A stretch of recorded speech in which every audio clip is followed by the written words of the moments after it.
এবার আজরাইল আমার নবীর রূহটাকে কবজ করার জন্যে যখন নবীর বুক মুবারকের মধ্যে যখন হাতটা রাখলেন, নবী আমার বলে, ও ভাই আমার আজরাইল, তুমি তোমার বুকটা হাতটা আমার বুকের উপরে রাখলা, আমার মনে হয় আসমান জমিন পুরাটা তুমি আমার বুকে উঠায়া দিলা, আমার মনে হয় আসমান জমিনটা আমাকে চাপা দিয়া দুনিয়া থেকে বিদায় করে দিচ্ছি।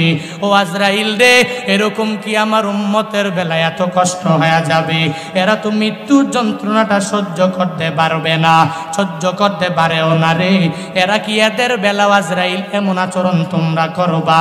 আজরাইল ডেকে বলে, নবী না না, আপনার উম্মতের বেলায় এমন করা হবে না, হবে না, হবে না। আপনার যে উম্মতেরা দুনিয়াতে আমার মাওলাকে মেনে মেনে যে উম্মতেরা চলবে, যারা 5 ওয়াক্ত নামাজ আদায় করবে, যারা রোজা রাখবে, নেক আমলের লাইনে যারা অগ্রগামী হয়ে যাবে, এদের মরণটা কঠিন কালেও কঠিন হবে না, কঠিন হবে না।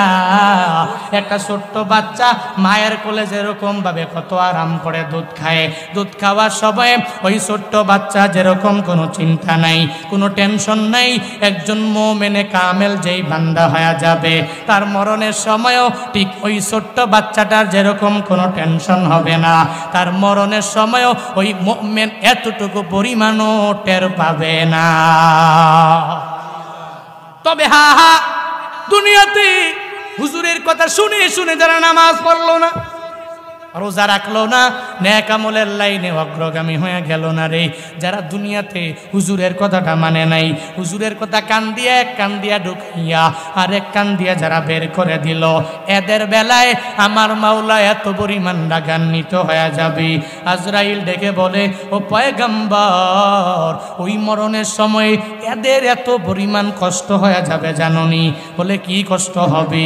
বলে একটা যদি জীবন্ত খাসি, ওই খাসিটাকে যদি জবাই না করে উল্টায় যদি ছিলে ফেলে, তাহলে ওই খাসিটার যেই পরিমাণ কষ্ট হয়ে যাবে, একটা বেনামাজি, একটা বেরোজাদার, একটা বেআমলওয়ালা যে আমার আল্লাহরে মানে না, নবীরে মানে না, আমার আল্লাহর কমান অনুযায়ী যেই বান্দাগুলো চলে না, এদের বেলায়ও ওই খাসির চাইতেও কষ্ট এদের রূহ কবজের সময় হয়ে যাবে।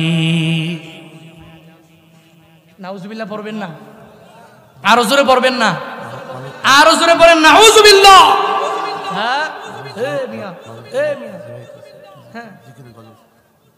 যখন একটা খাসি জবাই দিল না, জবাই না দিয়া যদি এক গাছের মধ্যে বাইধা উল্টা যদি ছিলেন, কষ্টটা কি কম হবে না বেশি হবে?